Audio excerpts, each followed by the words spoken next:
Bismillahirrahmanirrahim. Assalamualaikum warahmatullahi taala wabarakatuh dan selamat petang buat semua penonton di Facebook dan juga YouTube kita secara atas talian. Selamat datang juga saya ucapkan kepada panel saya iaitu Dr. Nur Siti Rokiah. Nak sebut tu agak tergagap sebab biasanya kita sebutkan Siti tu biasanya Siti Nurhaliza, Siti Nurdiana kan. Tapi nama panel kita hari ni dia Nur dulu. Nur Siti Rokiah ya. Panel kita pada hari ini untuk program NCDRC KAS episod yang kelima. Okey, insya-Allah hari ini bersama dengan saya merupakan pensyarah ya di Universiti Pendidikan Sultan Idris. Kita akan cakap berkaitan dengan speech delay, language delay atau late bloomers. Ya, isu yang berkaitan dengan percakapan anak-anak pada usia lahir sehinggalah ke usia 6 tahun, nak melihat perkembangan sepatutnya yang macam mana perlu kita perhatikan bagi perkembangan bahasa mereka. Okey, jadi saya nak minta Dr. Siti untuk izinkan saya untuk panggil Dr. Siti sebagai nama gelaran lah sebanyak kita bersembang-sembang untuk kita kupas lebih lanjut lagi berkaitan dengan isu kita. Okey, Doktor, mungkin boleh perkenalkan diri pada penonton. Okey, baik. Terima kasih. Assalamualaikum dan selamat petang. Terima kasih atas jemputan untuk sesi podcast hari ini. Saya seperti nama disebut tadilah, Nur Siti Rokiah binti Abdul Razak. Okey, dan sedikit sebanyak latar belakang saya berkenaan bidang pertuturan dan terapi pertuturan ni. Saya first degree saya di UKM dalam bidang speech science ataupun sains pertuturan. Kemudian saya expand study kepada level master dalam bidang yang sama, dan untuk saya punya pengajian peringkat PhD saya berfokuskan kepada terapi pertuturan yang melibatkan komunikasi AAC ataupun Augmentative Alternative Communication lah. And untuk perkhidmatan saya di UPSI, kita katakan plus minus lebih kurang more than 10 years jugalah. Lamalah doktor di Universiti Pendidikan Sultan Idris ni ya. Kalau saya mendengar latar belakang pendidikan doktor tu, saya rasa bidang ni agak kurang ya di Malaysia yang menceburinya. Sangatlah. Sangat-sangat kalau kita compare dengan bidang-bidang kesihatan yang lain ataupun bidang-bidang perubatan yang lain, speech therapist ni highly demand lah orang kata ya. Highly demand sebab bilangan yang berjawatan ini pun kurang, dan produk speech therapy ni sendiri tak banyak universiti yang offer lah. Kalau ikut kita, macam saya sendiri UKM, kita ada UIAM, kita ada juga USM. Itu untuk universiti awam lah, dan sekarang growing di universiti private juga untuk melahirkan lebih ramai speech therapist. Namun masih lagi lah kita kata bilangan tu tak boleh nak cover lah dengan demand kes yang bertambah banyak, sangat tinggi sekarang. Dan begitulah, kita kena berkongsi-kongsi jugalah. Berkongsi-kongsi kepakaran Dr. Siti dah duduk kat universiti ni pula kan. Tapi masih lagi boleh memberikan perkhidmatan kepada komuniti lah. Seperti contohnya sekarang lah Dr. Siti juga boleh memberikan ilmu kepada pendengar-pendengar kita ya. Jadi kita mulakan dengan sedikit pengenalan lah doktor. Kalau kita tengok kan, ibu bapa ni selalu je dengan perkataan speech delay, language delay. Tapi kadang-kadang mereka keliru. Sebenarnya kalaulah ada kelewatan pada anak tu, apa sebenarnya itu? Ataupun dia late bloomer ke macam mana? Okey. Kita ambil perkataan yang orang selalu sebutlah speech delay. Kalau tanya, anak kenapa tak cakap speech delay? Anak kenapa tak berkomunikasi lagi speech delay? Okey, speech delay ni adalah sub kepada communication related problem orang kata. Ataupun masalah-masalah yang berkait dengan komunikasi. So di bawah komunikasi ni, bumbung dia komunikasi. Cabang dia kita ada speech ataupun kita sebut pertuturan itu sendiri. Yang kedua adalah language, bahasa. So kena ingat ada dua perkara kat sini, speech ataupun language. Bahasa ataupun pertuturan. Kalau kita lihat pada based on my experience jugalah, dalam kebanyakan kes yang kanak-kanak yang tengah membesar ni, saya personally rasa language punya isu lebih tinggi berbanding speech punya isu. Sebab language ini adalah bahasa. bahasa ini merujuk kepada apa yang dia faham tentang yang dia dengar, dan kalau dia dah faham, dia dah boleh memorize dan dia dah tahu fungsi perkataan-perkataan yang dia belajar tu, dan barulah dia berkeupayaan untuk menggunakan bahasa tu dalam bentuk expression dia bercakap.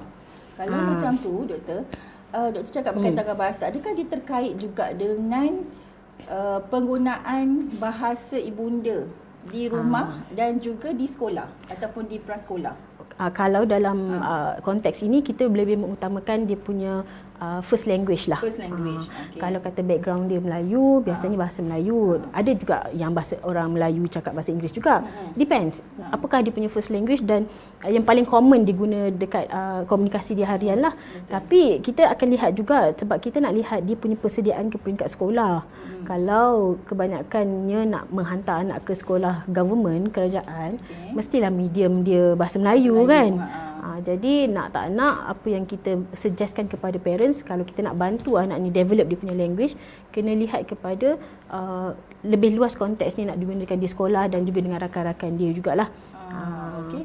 Jadi kan dalam tempoh waktu sekarang ni saya tengok banyak isu-isu berkaitan dengan language delay lah. Sekarang kita gunakan lebih tepat, iaitu language delay ya. Jadi adalah ibu bapa yang jumpa dengan saya juga, sebab saya dalam bidang pendidikan awal kanak-kanak. Jadi ada yang parents rujuk saya, doktor, kanak saya dah umur 4 tahun masih lagi tak boleh bercakap, menggunakan perkataan yang betul. Dia bukan pelat, tapi memang words tu tak keluar, perkataan tu tak keluar yang betul.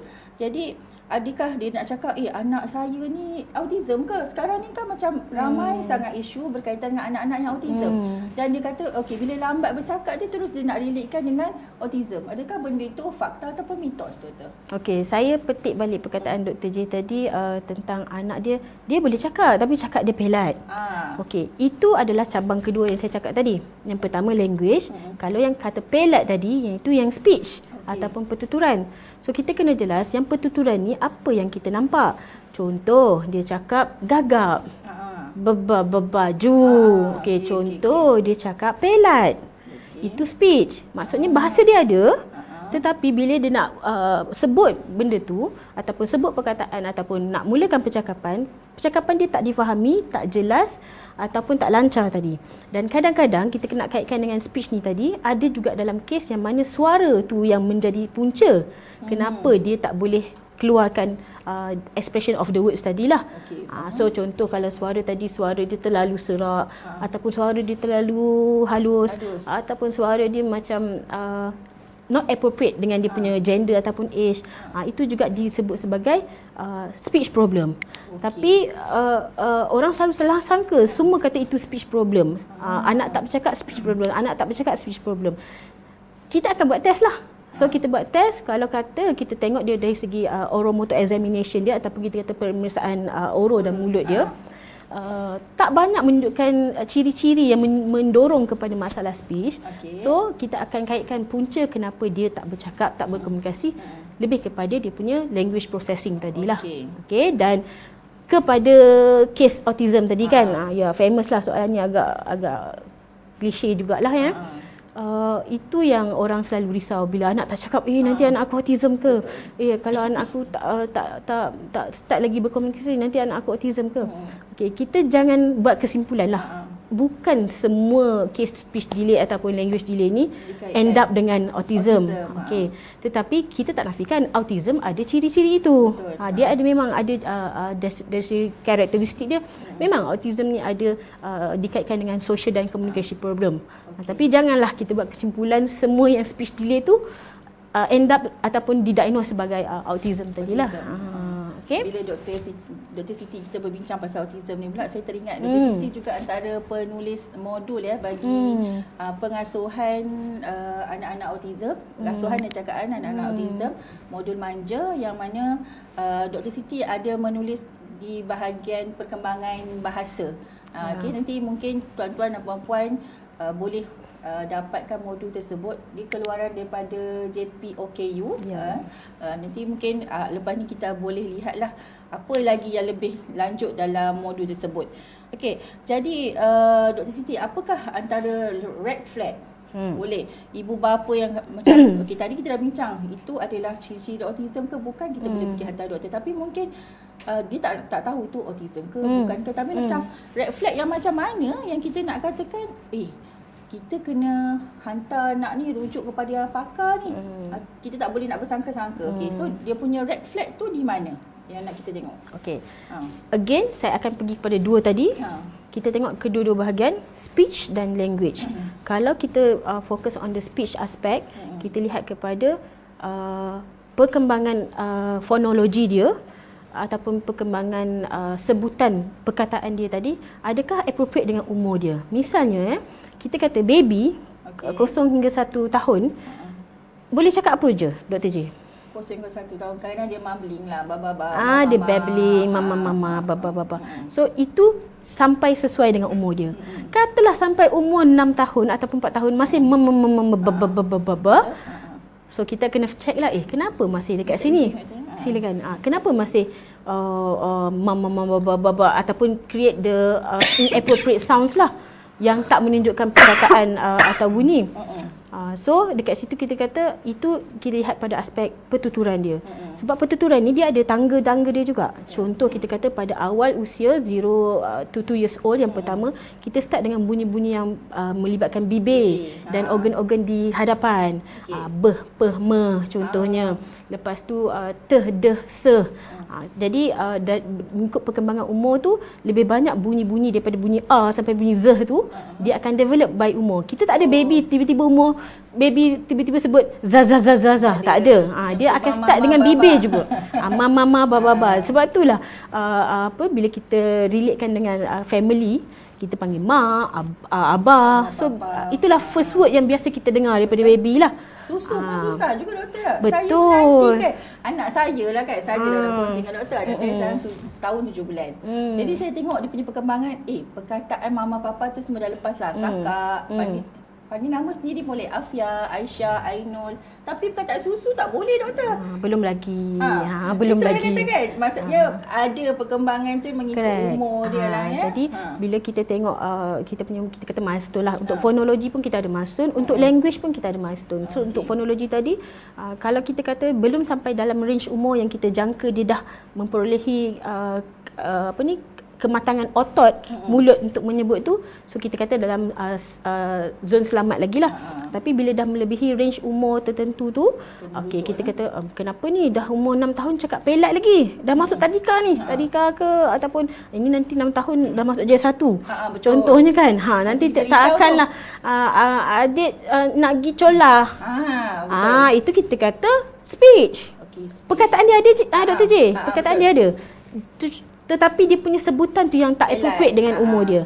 Itu bagi kes pertuturan. Tapi dalam bagi language pula, language ni kita ada formula yang saya tak katalah formula tu terguna pakai untuk semua konteks, tapi kita ambil konteks Malaysia and especially bahasa Melayu lah ya.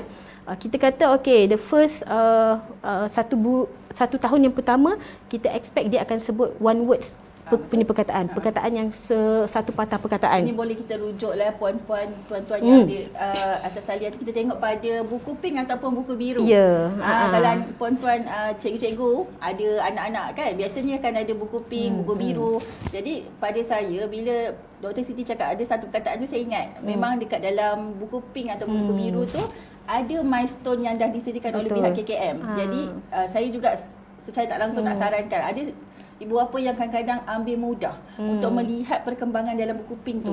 Jadi bermaksud betul lah, buku pink tu kita memang perlu dijadikan kitab lah, panduan untuk kita jadikan melihat. Panduan sebab itu pun dah dikeluarkan oleh KKM sendiri kan. Jadi dia dah kajilah benda-benda tu ikut yang kita kata normal distribution dan sebagainya lah ya. Katalah kita kata tadi 0 hingga 1 tahun, at least satu perkataan dah keluar. Walaupun perkataan tu tak sempurna sebutannya, tetapi yang disebut tadi ada meaning. Kita ambil contoh senang, mama, baba, mak, abah. Kalau sebut ibu, mungkin dia tak dengar ibu, tapi bu.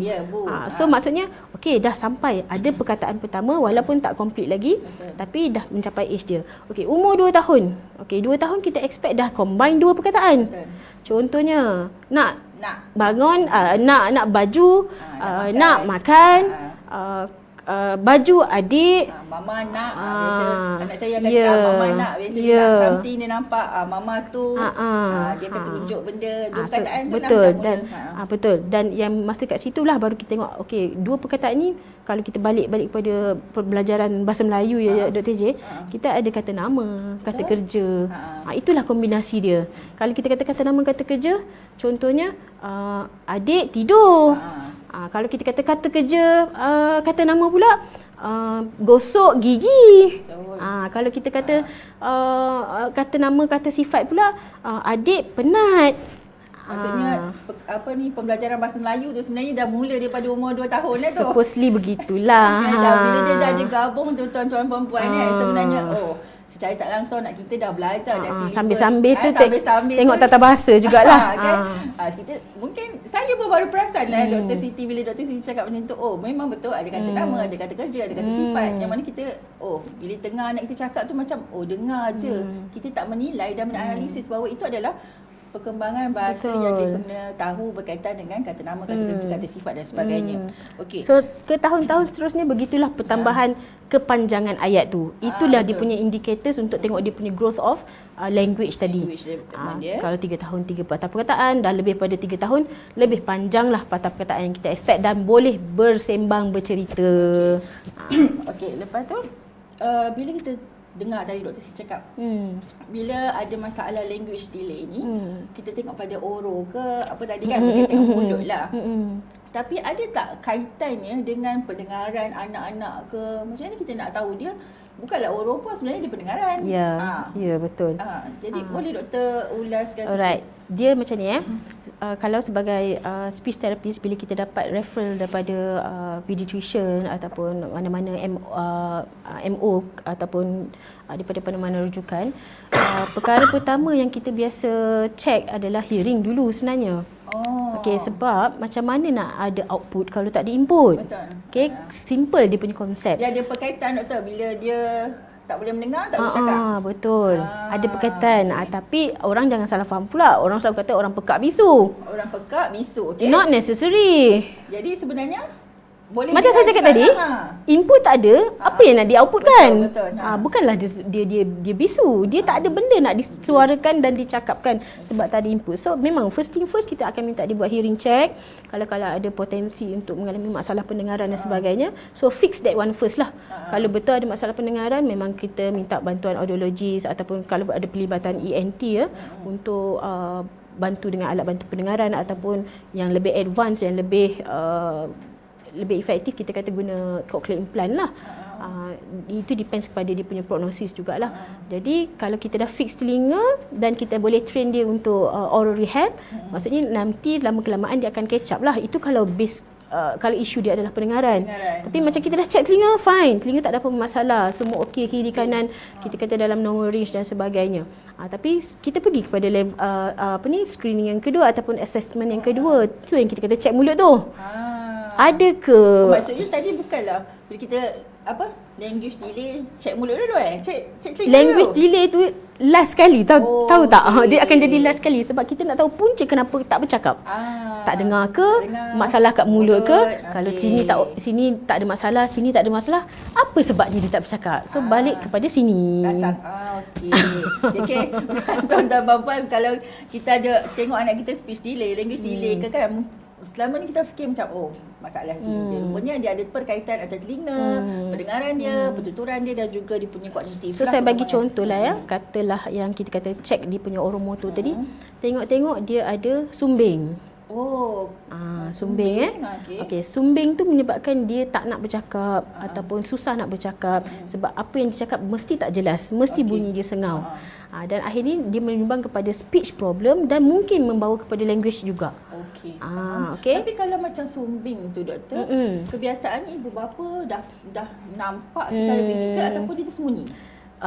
Most cases daripada bayi lahir dah nampak. Okey, dan kalau bezakan sekarang dengan dulu kita tak adalah kata semua kes sumbing tu untuk dibuat correction pada bahagian yang rekahan tadi.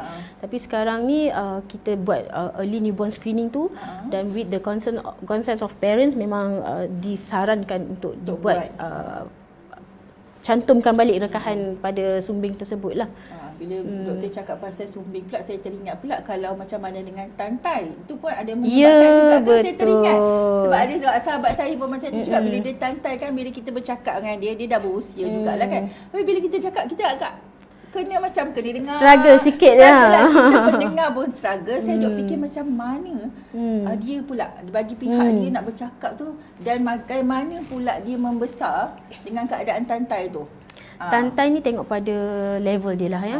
Kadang-kadang tantai dia yang teruk. Jadi kalau yang teruk tu, speech therapist akan suggest untuk pergi kita buat minor surgery. Cakap kasar dia potong lah. Tapi orang takut potong lidah macam terus tak bercakap. No, potong lidah ke, doktor? No, bukan dia lidah yang kita kena potong. Di bahagian bawah lidah tu ada bahagian ligament yang melekatkan lidah tu untuk susah dia bergerak. Jadi kita kena potong sikit lah bagi fleksibel sikit lidah tu bergerak.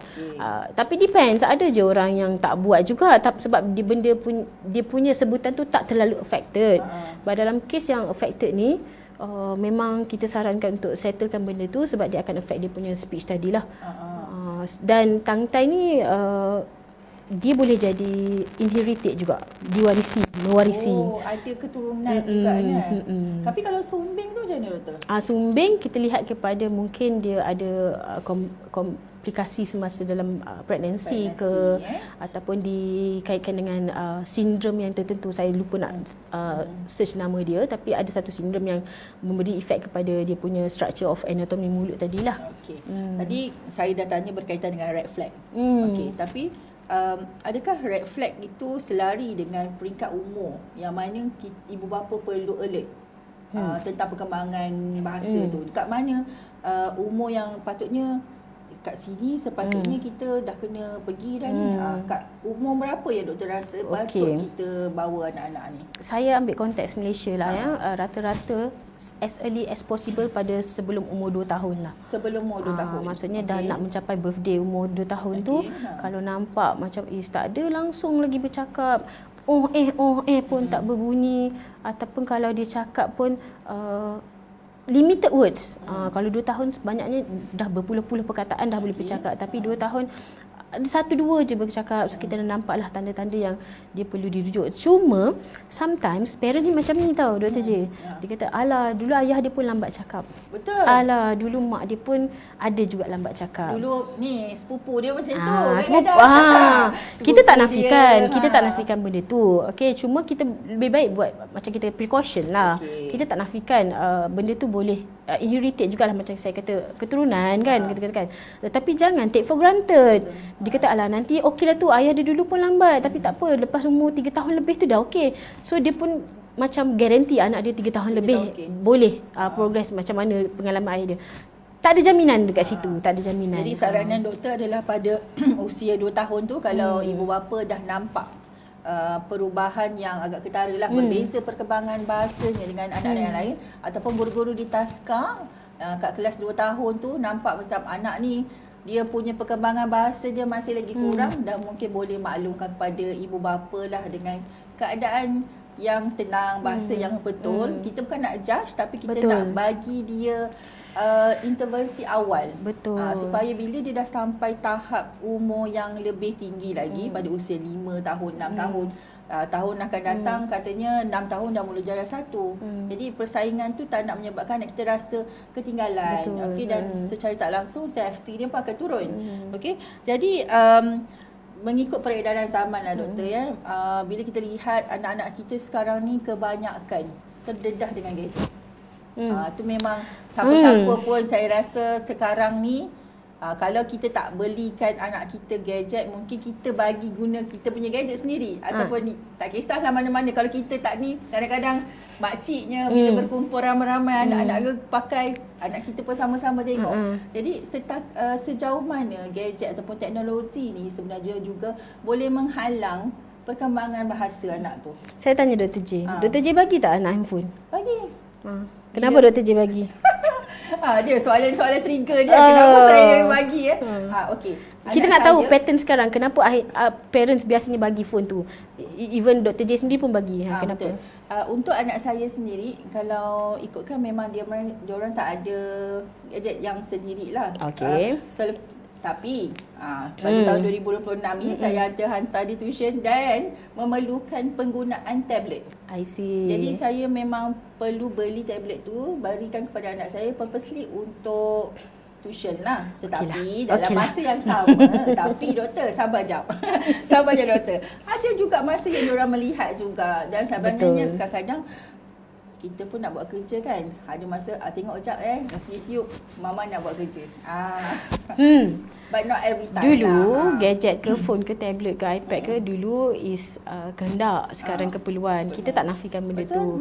So bagi saya tak halang pun kalau ada gadget ke apa-apa. Cuma kawalan kita, apa yang ditonton dalam tu. Apa yang dibuka dalam channel-channel yang ada dalam aplikasi tersebut. Jadi bila ada gadget tu tak apa. Macam Dr. J tadi kata, okey, mama nak buat kerja sekejap, awak tengok ni. Tetapi Dr. Siti, aplikasi yang Dr. Siti cakap tu lah, apa yang dilihat, ditonton tu perlu pantauan lah. Betul lah. Jadi saya share jugalah ada seorang sahabat saya ni, dia pemilik satu tadika swasta, dia cadangkan kepada saya buka YouTube Kids tu. Okey. Lepas tu kita bagi dia tengok Vox. Vox tu macam cerita orang putih kanak-kanak yang memang pada saya bahasa tu boleh berkembang lah kan. Itu antara siaran yang boleh anak-anak saya tengok. Baik, itu salah satu langkah yang bagus lah. Okey. Sebab tu saya kata tak salah gadget. Dulu kita tak ada gadget, TV lah Dr. J. Betul. So TV pun sama, tengok TV mama pergi buat kerja kan. Tapi pilihlah benda yang sesuai untuk ditonton. Macam even animasi ke kartun ke, ada pakar kanak-kanak ni, dia dah rate, ini biasa dah orang buat sekarang. Dia rate channel-channel kanak-kanak ni, yang mana yang bagus kepada yang tak bagus. In term of dia punya colours, in term of dia punya language output, in term of dia bunyi-bunyi suara. Sehingga kan ada juga yang kata jangan buka yang ni Zaman kita Dr. J, tahu tak kartun Teletubbies? Tahu? Tak cakap apa Teletubbies. Tapi kita suka tengok kan. Apa yang ada? Sebab warna dia, karakter dia punya badan dia pelik-pelik. Tapi yang disebut itu je kan? Betul. Jalan-jalan macam tu cakap jadi tu ada frekuensi yang memang attracted kepada budak. Budak ni kita kaitkan dengan neuroplasticity lah kan. Sebab dia akan absorb benda-benda yang didengar yang atraktif. Tapi takkan kita nak anak kita je kan. Betul juga kan. Jadi pilihlah. Masa saya belajar dulu Dr. J, kita di kelas ni di-ban oleh lecturer-lecturer kita untuk melihat ataupun menggalakkan ahli keluarga kita melihat menonton Teletubbies tu.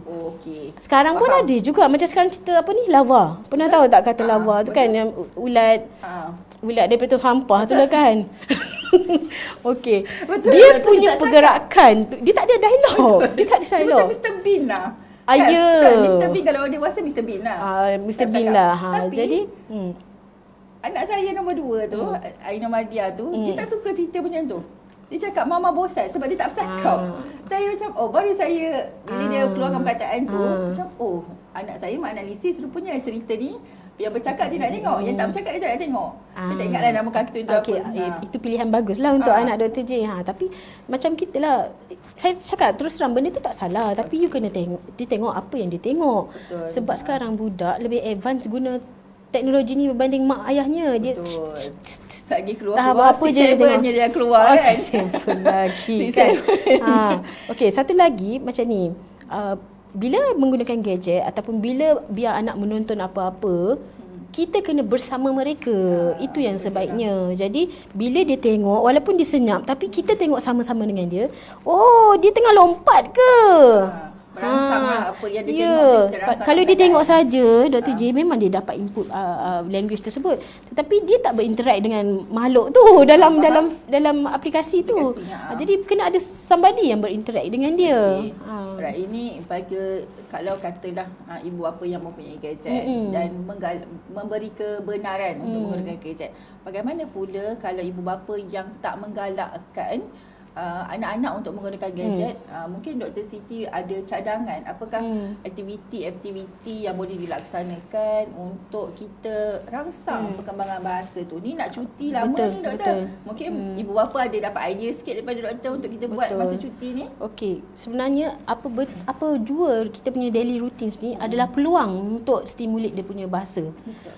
Balik kepada ibu bapa lah. Kalau kita yang tak rajin bercakap dengan anak kita, kita nak harapkan siapa tu yang anak kita mencari benda-benda yang tak wujud ke, kadang-kadang nak bercakap kan. Lepas tu entah benda tu guna bahasa yang alien lah, bahasa alien ke, dia pun belajar bahasa tu kan. Kita tak naklah sampai level tu. Tapi dari segi sainsnya, bila kita banyak bercakap dengan mereka, dan bercakap tu kena ada skill dia lah Dr. J. Kita tak bolehlah bercakap benda tu monotonous je, yang tak atraktif pun. Kalau tahu apa Miss Rachel kan? Miss Rachel, ya, kalau dia kata hi, good morning, macam mana dia lontarkan benda tu, semua boleh bagi attention kat dia. Macam itulah nak jadi mak ayah juga. Kadang-kadang mak ayah malu, alah kenapa ni macam pretending, macam pura-pura, macam berlakon je. Kalau itu saluran dia, why not? Jadi suara kita, nada kita pun sebagai ibu bapa, saya selalu fikir macam okey, mungkin cikgu je yang perlu ada intonasi suara yang berbeza. Rupanya kita sebagai ibu bapa pun perlu ada intonasi turun naik. Betul. Bukan saja macam buat apa tu? Awak dah makan? Okey, dalam kes yang mereka yang speech ataupun language delay ni kan, kita tak tahu macam mana otak mereka absorb satu maklumat tu. Mungkin dalam kompleks murid ataupun kanak-kanak yang tipikal, kalau tak payah berlebihan pun mereka dah memahami, mendapat maklumat tersebut. Tapi mungkin kes yang kanak-kanak special ni tadi, dia memang ada teknik lain dalam kepala dia yang boleh dia terima maklumat tersebut. Jadi ya, kita kena cuba macam-macam cara. Kita guna intonasi dan visual paling penting, Dr. J. Visual support tu sangat-sangat penting lah. Kita kalau nak jelaskan satu-satu perkataan, nak mereka faham makna perkataan, kalau kita cakap saja mungkin dia tak sampai. Jom kita support dengan gambar. Lepas tu sama kalau kita nak, ni lebih kepada kata sifat lah Dr. J. Saya tanya Dr. J, kalau perkataan yang tak baik berbanding perkataan baik, mana dulu anak dapat tangkap? Perkataan tak baik biasanya. Banyak ni perkataan tak baik. Contohnya apa? Bodoh lah. Saya minta maaf cakap bodoh Sebab bila kita cakap bodoh, kau bodoh lah. Tak kan? Kita kata, bodoh lah kau. Contoh maaf Maksudnya kita ada penekanan perkataan tu. Dan benda tu masuk kat kepala dia, dia ingat. Betul. Kalau kita cakap anak pandai pun kena buat macam tu. Pandai. Kalau kita cakap dia pandai macam tu je. Tak makan lah dia. Tak makan lah kan. Tak melekat lah maksudnya. Dia kata macam tak ikhlas je kan. Tak ikhlas pun dah mak ni. Mak ni cakap ke peli pandai. So itu kita nampak trend cara bercakap jugalah. Bila cakap benda tak baik tu dengan penuh perasaan. Kenapa benda yang baik pun kita tak boleh cakap dengan penuh perasaan? Jadi tadi saya ambil perkataan doktor kata kena support dengan gambar-gambar. Saya juga melihat zaman sekarang ni banyak bantuan bahan-bahan daripada bayi. Baru saya bila anak yang ketiga ni baru saya macam explore banyak lagi benda.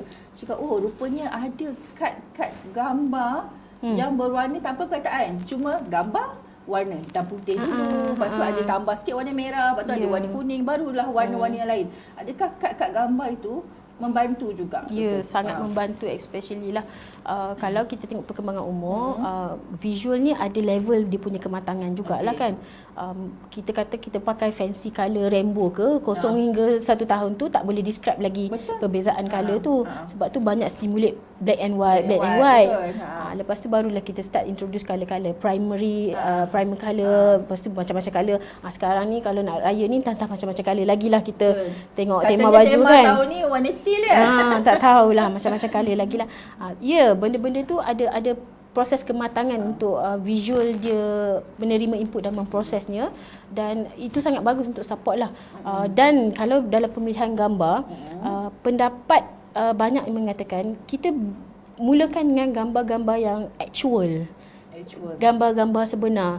Kalau katalah nak perkenalkan kucing kan, biarlah gambar kucing betul, bukan kucing yang gambar kartun ke emoji yang di AI kan ke kan.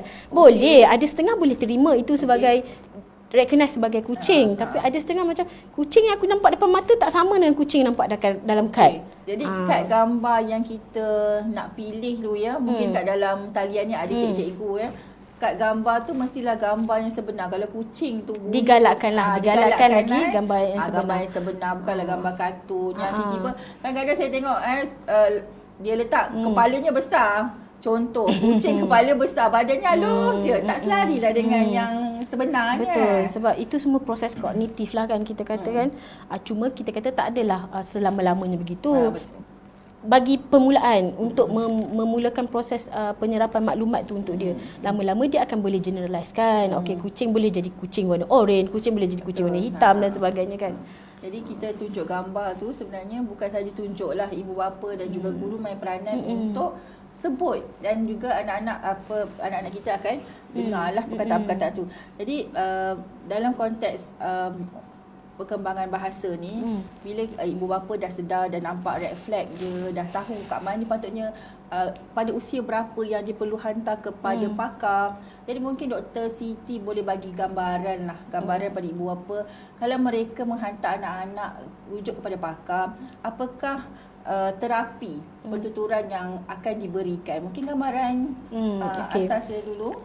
Macam saya cerita di awal tadi, ada buku pink, ada buku biru semua macam Dr. J kata kan. Dekat situ pun dah ada macam chart ataupun carta yang melihat progres, dan di 2 tahun awal perkembangan kanak-kanak tu dia ada appointment tertentu dengan pakar kanak-kanak ataupun doktor lah kan kita kata. So dekat situ pun doktor akan start tengok, buat penilaian daripada progres tersebut, dan dia akan refer lah kalau ada keperluan untuk refer kepada speech therapy. Cuma saya terus terang cakap, bila kita tahu bilangan kita tu tak ramai dekat Malaysia, kita boleh jangkalah dia punya waiting list tu panjang juga. Untuk dapatkan appointment tu agak lama juga menunggu. Itu memang cabaran yang kita ada sekarang lah. Okay, bila sampai ke speech therapist ataupun kita kata terapi pertuturan bahasa ni, mereka akan buat assessment dulu. So kita lihatlah kepada punca berlakunya masalah pertuturan ataupun sebenarnya masalah bahasa. Dan dia akan start memberi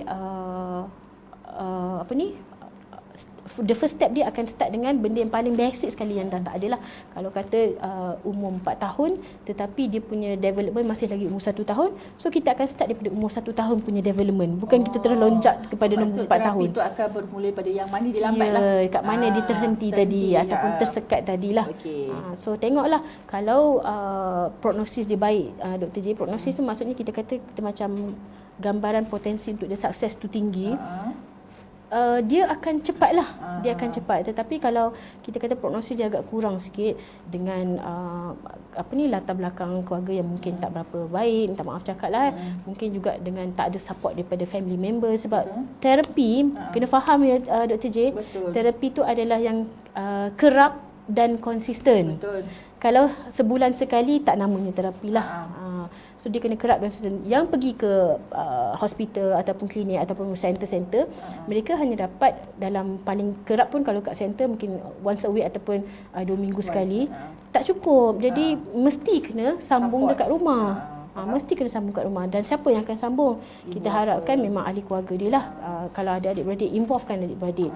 Kalau anak seorang, memang kita ada mak dengan ayah je lah. Tapi kalau ada adik-beradik, adik-beradik tu sebagai model yang sangat baik kepada ahli keluarga yang kita target untuk bantu ni tadilah. Lepas tu, saya juga ada kes-kes, bukan nak kata betul atau salah lah. Some of the parents yang agak terikat dengan kebizian kerja, kesibukan kerja. Habislah speech therapy salah cakap kan. Okey, kesibukan kerja. Kadang-kadang dia pass over kepada dia punya mate. Betul.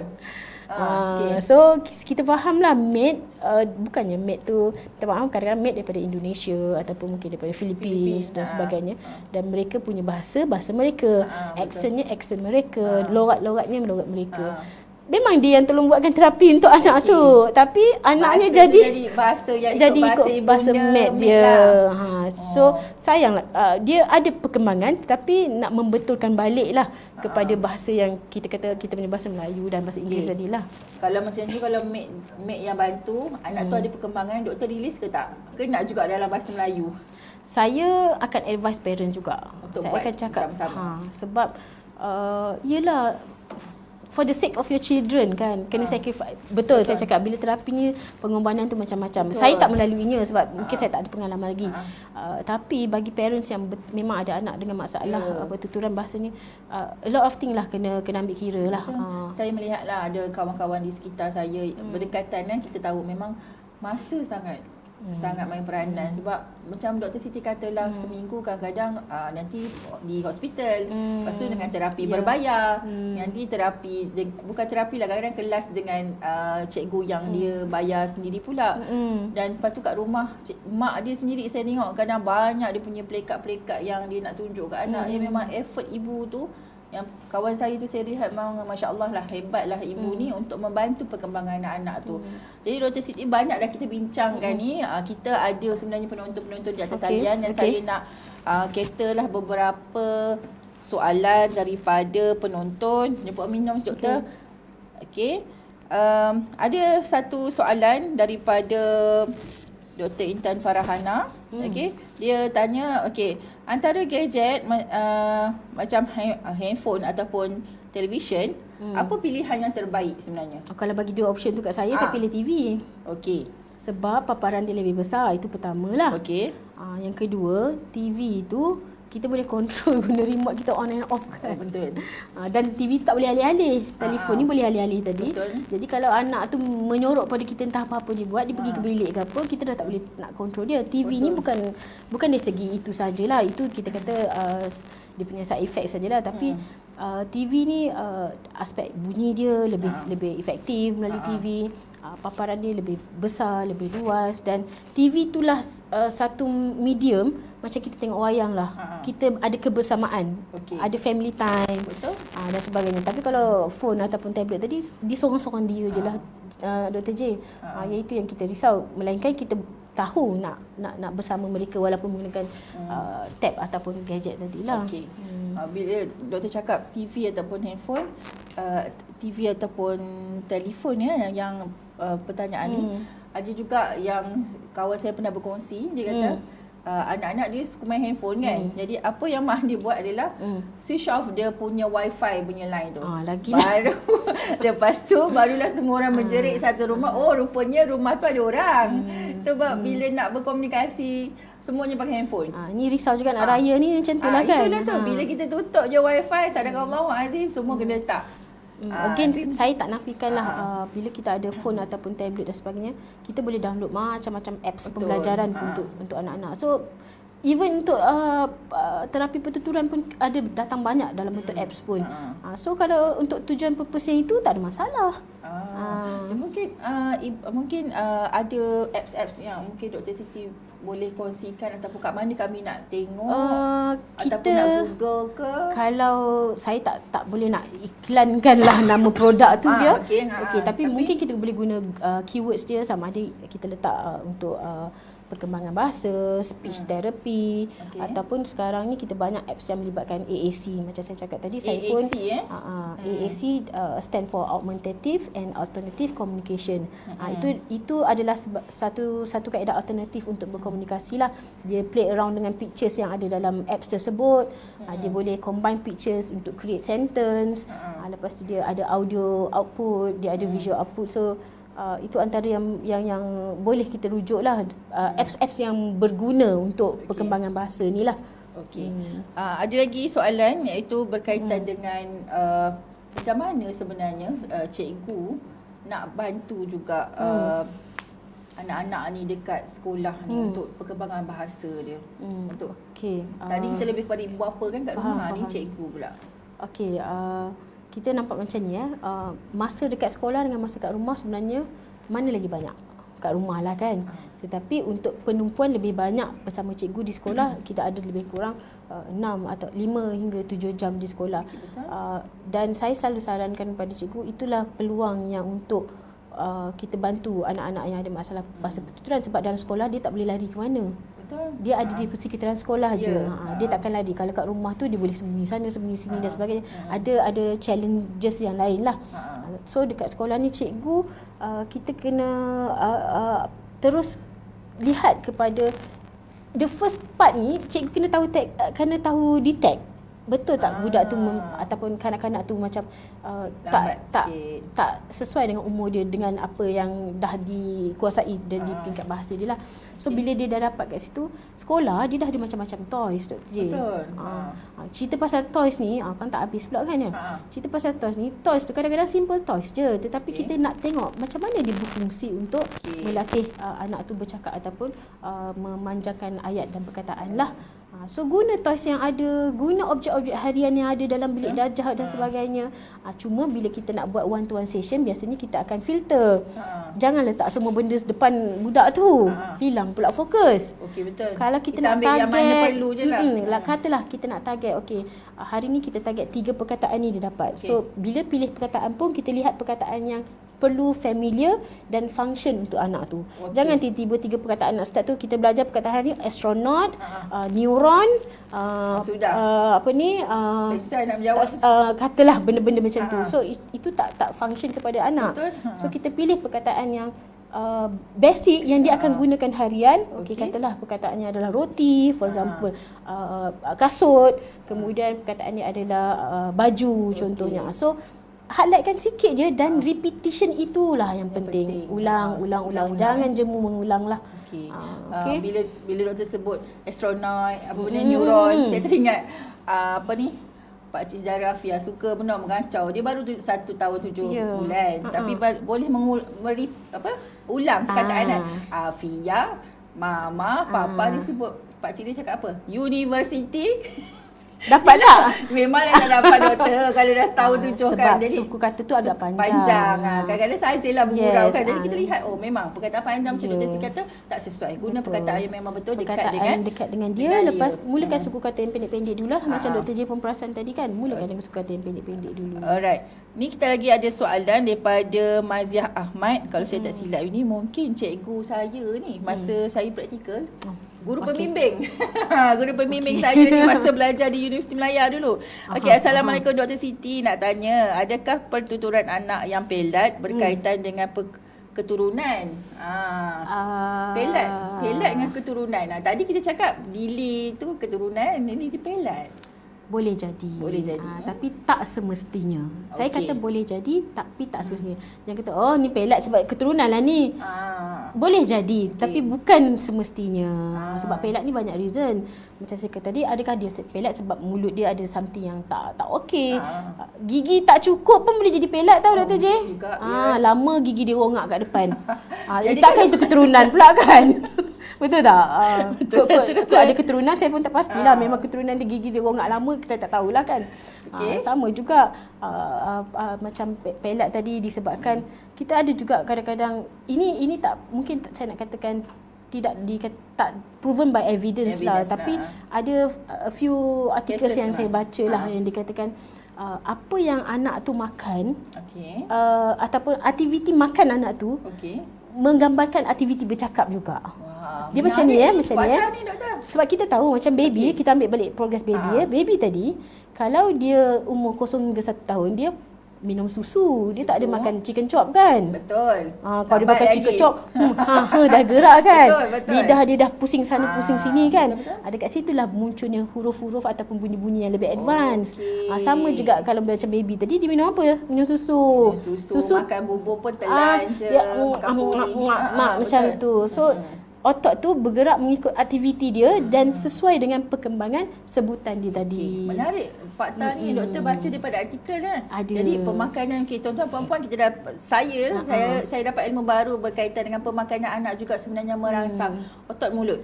Ya, kadang-kadang pernah dengar Dr. J kata picky eaters. Ya, pernah. Picky eaters pun saya akan tanyalah kalau anak yang datang tak lambat bercakap ataupun malas mulut nak bercakap. Saya kata makan dia macam mana?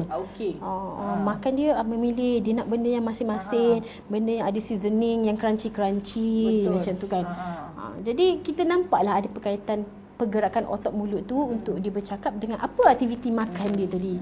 Cuma tak adalah banyak research menyatakan tentang itu. Saya ada terbaca tentangnya lah. Tapi saya rasa sahabat saya daripada nutritionist daripada UiTM pernah berkata macam ni. Masa dia bagi training berkaitan dengan pemakanan, dia kata memang apa yang dimakan itu merangsang otot. Itu memang perkataan yang saya ingat. Oh, jadi bila kita berbincang hari ini, dia terkait juga dengan perkembangan bahasa anak-anak kita. So, saya tambah sikit Dr. J. So, sebab itulah bila berkaitan dengan pelat ni, kita akan buat latihan senaman mulut. Okey. Adakah kita nak tunjukkan senaman mulut di tak. sini? Ataupun para penonton berminat mungkin ada siri untuk, seterusnya lah. Untuk mengetahui bagaimana senaman mulut ya. Ataupun nak tahu lebih lanjut lagi berkaitan dengan perkembangan bahasa anak-anak ini, terutamanya guru-guru tadika, taska ya, yang rasa macam perlu fahamlah betul-betul konsep perkembangan bahasa ni. Nak merujuk kepada Dr. Siti, boleh saja nanti kemudian boleh cari di opsi expert Dr. Nur Siti Rokiah untuk panggil latihan ke dan sebagainya. InsyaAllah boleh bantu. Cuma untuk sesi one-to-one clinical ni saya dah kurang sikit lah Dr. J, sebab saya dah terlibat dengan teaching dan sebagainya. Tapi in term of training cikgu dan ibu bapa, saya masih ambil lah. Untuk workshop lah, mungkin sekolah-sekolah ataupun tadika yang nak anjurkan, ataupun pihak NCDRC mungkin kami akan anjurkan. Kami ada unit latihan kami yang mana saya mungkin akan cadangkan untuk buat satu workshop lah berkaitan dengan pertuturan. Okey, sebelum kita habis ni, mungkin Dr. Siti nak buat kesimpulan akhir berkaitan dengan speech delay. Adakah ibu bapa perlu termimpi-mimpi ke anak dia tak boleh bercakap ataupun dan sebagainya? Okey, kalau kita ikut zaman sekarang kan, awareness tu dah tinggi lah Dr. J. Disebabkan awareness yang tinggi jugalah, kita punya caseload bertambah banyak jugalah. Betul. Mungkin dulu awareness tu tak banyak, jadi kita tercase tu sikit, sedangkan mungkin lebih kurang sama je. So bila dah ada awareness ni, jangan ambil mudah lah. Kita kata jangan ambil mudah, sebab mungkin di awal-awal usia tak nampak, tapi bila anak tu dah start tadika dan dah nak masuk sekolah, macam mana kesan kepada emosi anak tu. Nanti kena bully ke, ataupun bila dia tak boleh meluahkan perasaan dia, tak boleh meluahkan apa dia nak sampaikan, orang salah faham tentang dia ke, dia akan beri kesan yang lain-lain lah dalam perkembangan anak tu tadi. So tak apa kita kata red flag tadi, ataupun kita kata dia punya indicators, tengoklah around umur 0 sampai 2 tahun tadi. Kalau perkembangan dia memang nampak macam ada tanda-tanda, kita tak adalah terus buat kesimpulan. Pergi je buat referring, buat rujukan, buat dapatkan rujukan. Kita nak tahukan, dapatkan pengesahan dan sebagainya. So jika perlu, teruskan dengan terapi, dan terapi itu kena disiplin. Terapi perlu disiplin. Kena disiplin. Okey, saya simpulkanlah untuk podcast kita pada hari ini berkaitan dengan speech delay, language delay atau late bloomer. Berkaitan dengan sebenarnya perkembangan bahasa anak-anak itu adalah terkait dengan perkembangan umur anak-anak itu sendiri, dan ibu bapa bolehlah membuat rujukan awal kepada pihak pakar seawal usia 2 tahun sekiranya nampak ada kelewatan dalam perkembangan bahasa. Dan juga ibu bapa dan juga guru kalau nak menggunakan gadget tidak ada masalah, tetapi pilihlah konten ataupun aplikasi yang betul-betul membantu perkembangan bahasa anak-anak. Okey, saya dengan ini mengucapkan ribuan terima kasih kepada Dr. Nur Siti Rokiah, pakar terapi pertuturan, juga pensyarah di Jabatan Pendidikan Khas Fakulti Pembangunan Manusia Universiti Pendidikan Sultan Idris. Jadi sekali lagi saya mewar-warkan sekiranya ada ibu bapa ataupun guru yang memerlukan bengkel ke apa nak melamar Dr. Siti untuk mengadakan talk lah berkaitan dengan speech ni dengan lebih lanjut, bolehlah berhubungan Dr. Siti, ataupun nanti juga kami di NCDRC unit latihan akan mewar-warkan jugalah sekiranya ada kursus-kursus berkaitan dengan speech therapist ini. InsyaAllah akan datang kita akan ada NCDRC CAS episod yang ke-6 pada bulan 4 nanti. Kita jumpa lagi. Assalamualaikum dan terima kasih daripada saya Dr. Jamilah binti Mak Basir, penyelaras unit penerbitan dan jaringan industri dan komuniti. Assalamualaikum dan terima kasih. Assalamualaikum.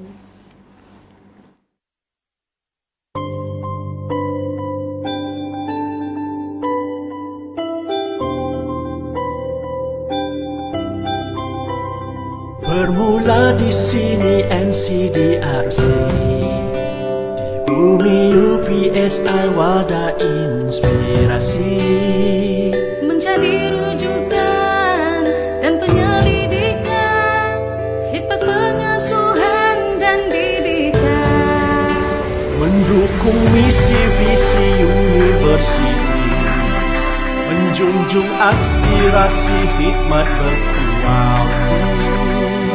sinergi modal insan diperkasa demi anak bangsa sejahtera.